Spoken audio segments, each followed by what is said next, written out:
कल्पना कीजिए एक ऐसा क्षण जब मन की सारी उलझनें थम जाएं, जब घर का हर कोना श्रद्धा से भर उठे और जब स्वयं सत्य अपने नारायण स्वरूप में आपके जीवन की दहलीज पर दस्तक दे। कहते हैं जब मनुष्य हार मान ले, जब आशाएं टूटने लगे, जब जीवन अंधकार से घिर जाए, तभी प्रकट होती है भगवान श्री सत्यनारायण की कथा। ये केवल एक कथा नहीं है, ये विश्वास की डोर है, ये कर्म और फल का दर्पण है और ये उस सत्य का स्मरण है जो हर युग में, हर काल में मानव की रक्षा करता है। जिसने श्रद्धा से इसे सुना, उसके दुख स्वयं मार्ग छोड़ गए।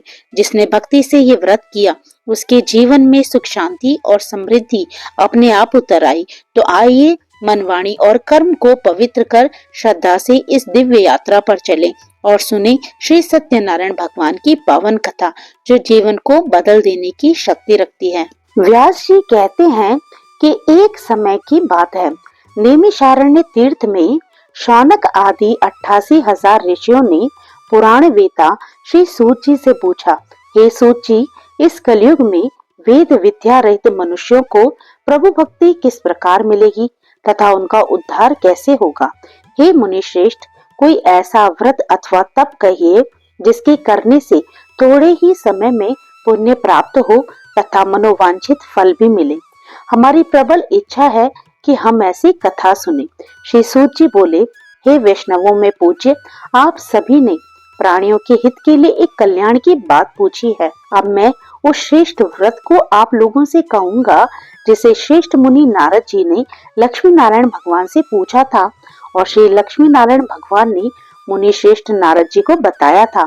आप सभी श्रेष्ठ गण ये कथा ध्यान से सुने। मुनि श्रेष्ठ नारद दूसरों के कल्याण हेतु सभी लोकों में घूमते हुए एक समय मृत्यु लोक में आ पहुंचे।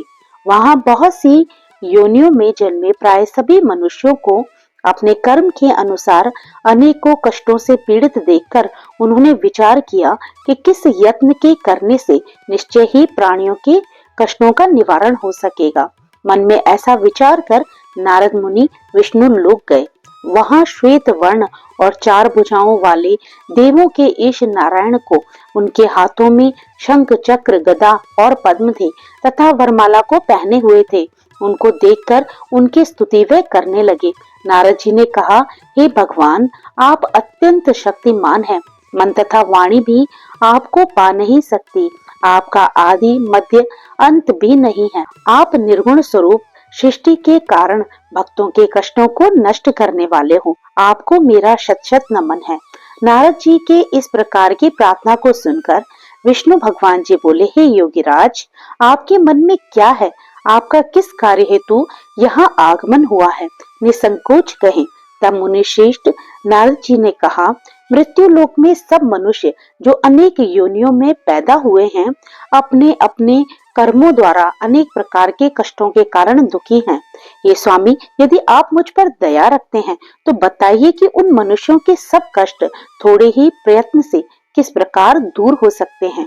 श्री विष्णु भगवान ने कहा, हे नारद, मनुष्यों की भलाई के लिए तुमने ये बहुत ही उत्तम प्रश्न किया है। जिस व्रत के करने से मनुष्य मोह से छूट जाता है, वह व्रत मैं तुमसे कहता हूँ, सुनो। अति पुण्य दान करने वाला स्वर्ग तथा मृत्यु लोक दोनों में दुर्लभ एक अति उत्तम व्रत है जो आज मैं तुमसे कहता हूँ। श्री सत्यनारायण भगवान का ये व्रत विधि विधान पूर्वक संपन्न करने पर मनुष्य इस धरती पर सभी प्रकार के सुख भोग कर मरणोपरांत मोक्ष को प्राप्त होता है। श्री विष्णु भगवान के ऐसे वचन सुनकर नारद मुनि बोले, हे भगवान, इस व्रत का विधान क्या है? फल क्या है?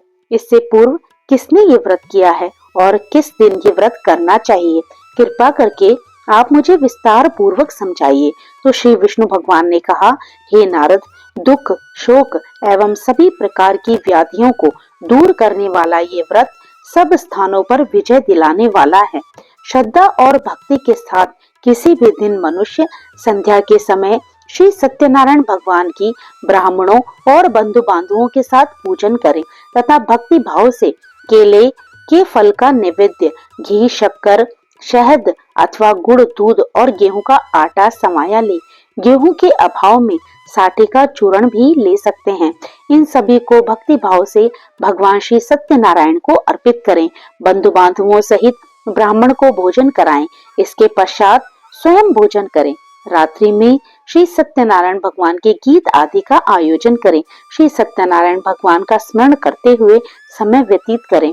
इस तरह जो मनुष्य व्रत करेंगे उनकी मनोकामनाएं अवश्य ही पूर्ण होगी। विशेष रूप से कलयुग में मृत्यु लोक में भी यही एक उपाय है जिसे अल्प समय में और कम धन में महान पुण्य की प्राप्ति होती है। तो यहाँ पर सत्यनारायण कथा का प्रथम अध्याय समाप्त होता है। तो भक्तों, अब आप सुनिए श्री सत्यनारायण भगवान की कथा का दूसरा अध्याय।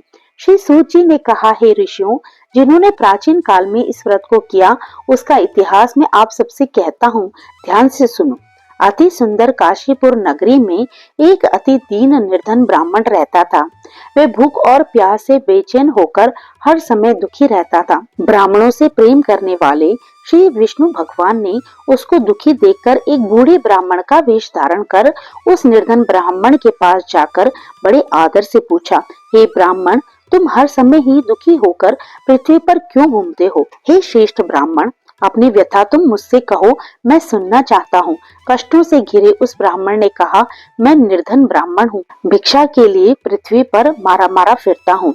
हे भगवान, यदि आप इससे मुक्ति पाने का कोई उपाय जानते हैं तो कृपा करके मुझे बताइए। बूढ़े ब्राह्मण का रूप धारण किए हुए श्री विष्णु भगवान तब बोले, हे ब्राह्मण, श्री सत्यनारायण भगवान मनोवांछित फलों को देने वाले हैं, इसलिए तुम विधि पूर्वक पूजन करो, जिनके करने से मनुष्य सब दुखों से मुक्त हो जाता है। दरिद्र ब्राह्मण को व्रत का संपूर्ण विधान बताकर बूढ़े ब्राह्मण का रूप धरे श्री सत्यनारायण भगवान अंतर ध्यान हो गए।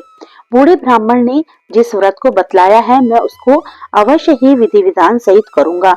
ऐसा निश्चय कर वह दरिद्र ब्राह्मण घर को चला गया। परंतु उस रात ब्राह्मण को नींद नहीं आई। अगले दिन वह जल्दी उठा और श्री सत्यनारायण भगवान का व्रत करने का निश्चय कर भिक्षा मांगने के लिए चल दिया। उस दिन उसको भिक्षा में अधिक धन मिला, जिससे उसने पूजा का सब सामान खरीदा और घर आकर अपने बंधु बांधवों के साथ विधि पूर्वक भगवान श्री सत्यनारायण का व्रत किया। इसके करने से वह गरीब ब्राह्मण सब कष्टों से छूटकर अति धनवान हो गया। उस समय से वह ब्राह्मण हर मास व्रत करने लगा। सत्यनारायण भगवान के व्रत को जो शास्त्र विधि के अनुसार श्रद्धा पूर्वक करेगा वह सब कष्टों से छूटकर मोक्ष प्राप्त करेगा।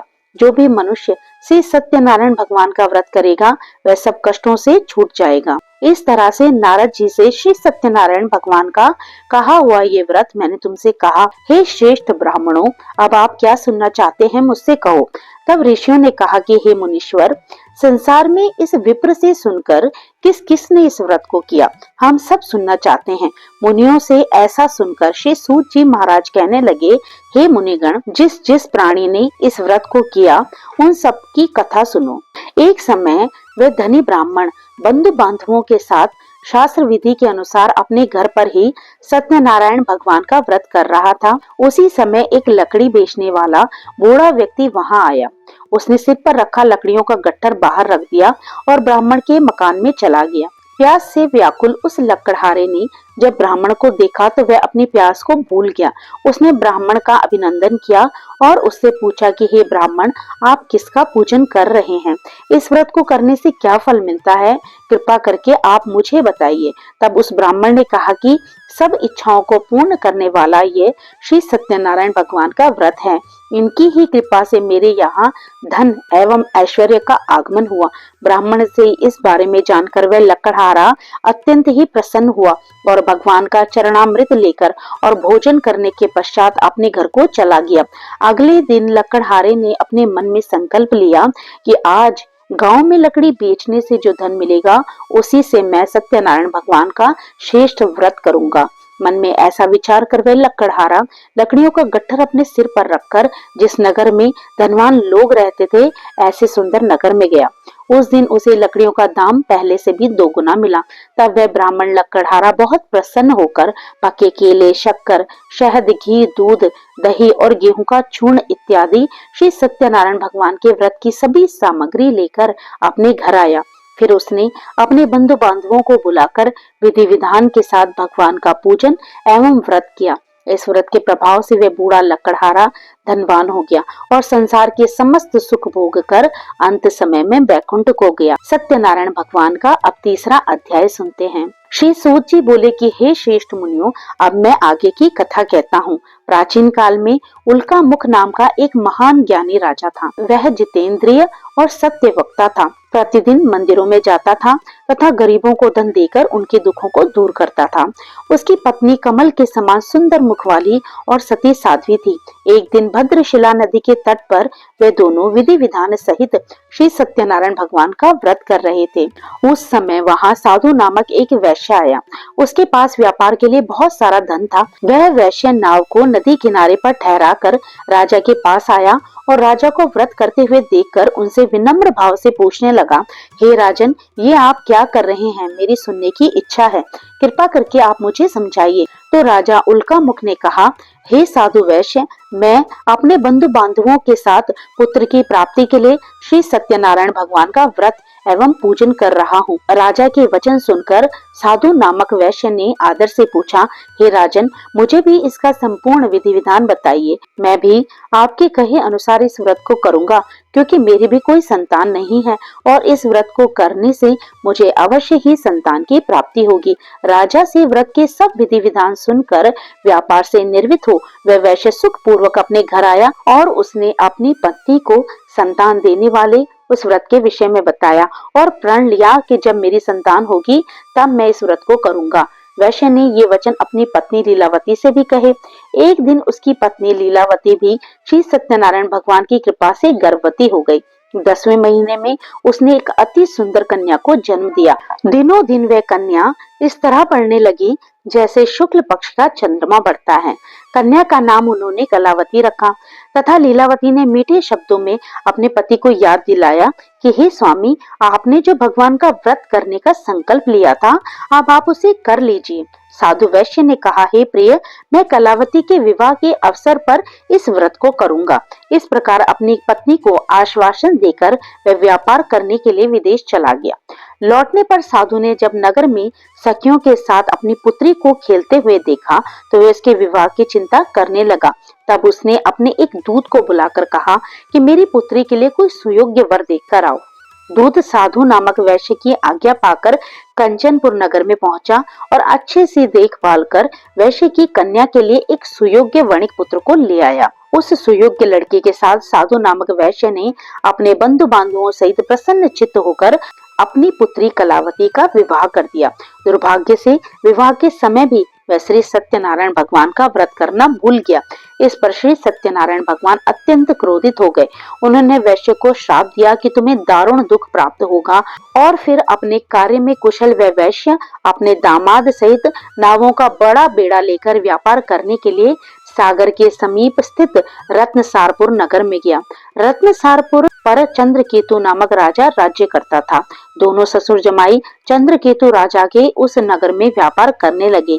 एक दिन भगवान श्री सत्यनारायण की माया से प्रेरित एक चोर राजा चंद्रकेतु का धन चुराकर भाग रहा था। राजा के दूतों को अपने पीछे आते हुए देखकर चोर ने घबराकर राजा के धन को वैश्य की नाव में छुपाकर रख दिया, जहां वे ससुर जमाई ठहरे हुए थे, और वहां से भाग गया। तब दूतों ने उस वैश्य के पास राजा के धन को रखा देखा तो उन्होंने उस ससुर दामाद को चोर समझा और वह उन दामाद और ससुर दोनों को बांध कर ले आए और राजा के समीप जाकर कहने लगे, हे महाराज, आपका धन चुराने वाले ये दो चोर हम पकड़कर लाए हैं, देखकर आज्ञा दे। तब राजा ने बिना उस वैश्य की बातें सुने उन्हें कारागार में डालने की आज्ञा दे दी। इस प्रकार राजा की आज्ञा से उनको कारावास में डाल दिया गया तथा उनका सारा धन भी छीन लिया गया। सत्यनारायण भगवान के शाप के कारण उस वैश्य की पत्नी लीलावती व पुत्री कलावती भी घर में बहुत दुखी हुई। उनका सारा धन चोर चुरा कर ले गए।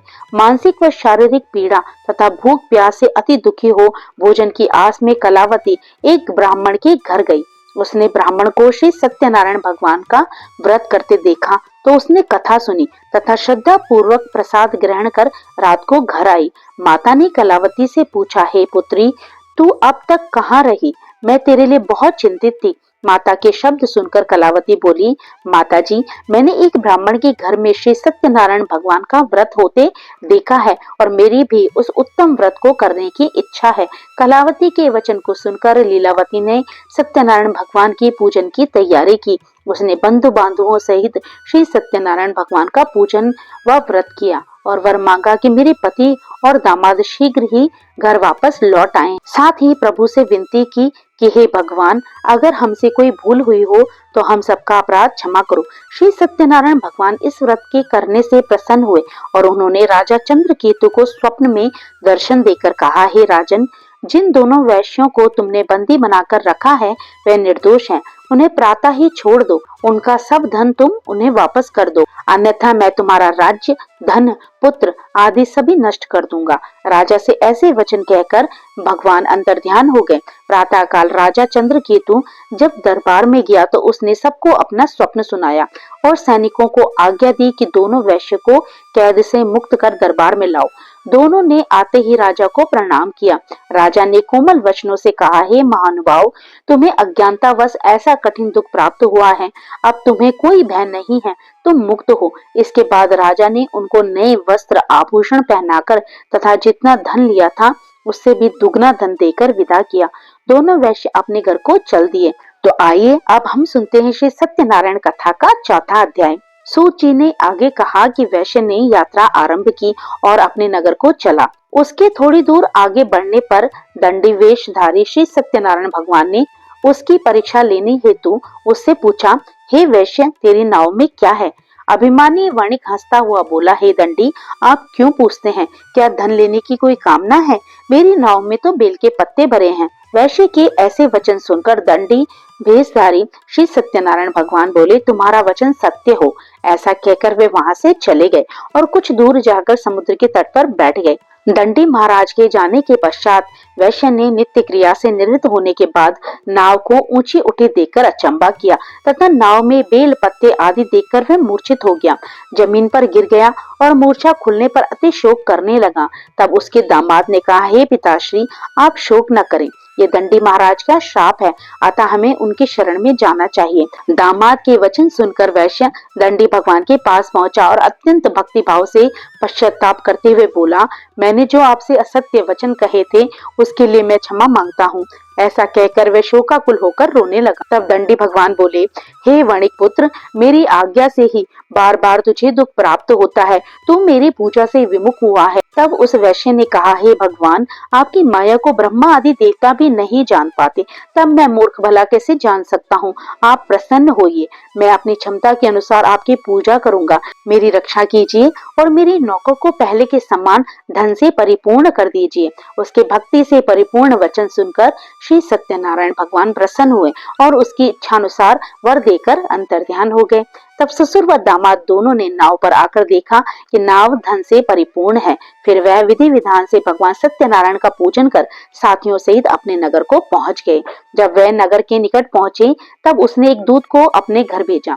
दूत ने साधु नामक वैश्य के घर जाकर उसकी पत्नी को नमस्कार किया और कहा कि आपके पति अपने जमाता सहित इस नगर के समीप आ गए हैं। लीलावती और उसकी कन्या कलावती उस समय भगवान का पूजन कर रही थी। दूत का वचन सुनकर साधु की पत्नी ने बड़े हर्ष के साथ सत्यनारायण भगवान का पूजन पूर्ण किया और अपनी पुत्री से कहा कि मैं अपने पति के दर्शन को जाती हूँ, तुम पूजन पूर्ण करके शीघ्र ही आ जाना। परंतु कलावती पूजन एवं प्रसाद छोड़कर अपने पति के दर्शन के लिए चली गई। पूजन एवं प्रसाद की अवज्ञा के कारण भगवान श्री सत्यनारायण रुष्ट हो गए। उसके पति को नाव सहित पानी में डुबो दिया। कलावती अपने पति को न पाकर रोती हुई जमीन पर गिर पड़ी। नौका को डूबा हुआ तथा कन्या को रोती देख साधु नामक वैश्य द्रवित होकर कहने लगा, हे प्रभु, मुझसे या मेरे परिवार से अज्ञानतावश जो अपराध हुआ है उसे क्षमा करें। उसके ऐसे वचन सुनकर सत्यदेव भगवान प्रसन्न हुए और आकाशवाणी हुई कि हे वैश्य, तेरी पुत्री मेरा प्रसाद छोड़कर आई है, इसलिए उसका पति अदृश्य हुआ है। यदि वह घर जाकर प्रसाद ग्रहण करके लौटे तो उसका पति अवश्य ही उसको वापस मिल जाएगा। आकाशवाणी को सुनकर कलावती ने घर पहुंचकर प्रसाद ग्रहण किया और फिर आकर अपने पति को पूर्व रूप में पाकर वह अति प्रसन्न हुई तथा अपने पति के उसने दर्शन किए। तत्पश्चात साधु वैश्य ने वहीं बंधु बांधवों सहित सत्यनारायण भगवान का विधि पूर्वक पूजन किया। वह इस लोक के सभी प्रकार के सुखों को भोग कर अंत में मोक्ष को प्राप्त हुआ। सत्यनारायण व्रत कथा का अब हम 5वां अध्याय श्रवण करते हैं, उसे भी आप प्रेम पूर्वक सुनिए। प्रजा पालन में लीन तुंगध्वज नाम का एक राजा था। उसने भगवान सत्यदेव का प्रसाद त्याग कर बहुत दुख पाया। एक समय वह राजा वन में वन्य पशुओं को मारकर बड़के पेड़ के नीचे आया। वहां उसने ग्वालों को भक्ति भाव से बंधु बांधवों सहित श्री सत्यनारायण का पूजन करते हुए देखा, परंतु राजा देखकर भी अभिमानवश ना तो वहां गया और ना ही श्री सत्यनारायण भगवान को नमस्कार किया। और जब ग्वालों ने भगवान का प्रसाद उसके सामने रखा तो प्रसाद त्याग कर अपने नगर को चला गया। नगर में पहुंचकर उसने देखा कि उसका सब कुछ नष्ट हो गया है। वह समझ गया कि ये सब सत्यनारायण भगवान ने किया है। तब वह उसी स्थान पर वापस आया और ग्वालों के समीप गया और विधि पूर्वक पूजन कर प्रसाद खाया। सत्यनारायण भगवान की कृपा से सब कुछ पहले जैसा हो गया और दीर्घ काल तक वह सुख भोग कर मरने पर स्वर्ग लोक को प्राप्त हुआ। तो जो मनुष्य इस परम दुर्लभ व्रत को करेगा, श्री सत्यनारायण भगवान की कृपा से उसे धन धान्य की प्राप्ति होगी। निर्धन धनी और बंदी बंधन से मुक्त होकर निर्भय हो जाएंगे। संतानहीन को संतान की प्राप्ति होगी तथा सब मनोरथ पूर्ण होकर अंत में मनुष्य वैकुंठ धाम को जाता है। जिन्होंने पहले इस व्रत को किया, अब उसके दूसरे जन्म की कथा सुनो। सतानंद नामक ब्राह्मण ने सुदामा के रूप में जन्म लेकर श्री कृष्ण की भक्ति कर मोक्ष को प्राप्त किया। उल्का मुख नाम के राजा दशरथ बने और श्री रंगनाथ का पूजन कर वैकुंठ को प्राप्त हुए। साधु नाम के वैश्य ने धर्मात्मा व सत्य प्रिय राजा मोरध्वज बनकर अपनी देह को आरे से चीर कर दान कर मोक्ष को प्राप्त किया। राजा तुंगध्वज स्वयंभू मनु हुए। उन्होंने बहुत से लोगों को भगवान की भक्ति में लीन कर मोक्ष को प्राप्त किया। लकड़हारा भील अगले जन्म में गुह नामक निषाद हुआ, जिसने भगवान राम के चरणों की सेवा कर मोक्ष को प्राप्त किया। इस प्रकार श्री सत्यनारायण कथा के सभी अध्याय पूर्ण हुए। तो भक्तों, मेरी सत्यनारायण भगवान से ये कामना है कि श्रद्धा से सुनी गई ये कथा आपके जीवन में सत्य, शांति और समृद्धि का प्रकाश भर दे। तो प्रेम से बोलिए श्री सत्यनारायण भगवान की जय हो। तो भक्तों, ये थी सत्यनारायण भगवान की संपूर्ण कथा। आशा करती हूँ ये कथा आपको पसंद आई होगी। अगर अच्छी लगी हो तो लाइक कीजिएगा और अगर आप मेरे चैनल पे नए हो तो मेरे चैनल को सब्सक्राइब करना मत भूलिएगा। तो प्रभु का नाम लेते रहिए, पुण्य के भागी बनते रहिए। जय श्री कृष्णा, राधे राधे।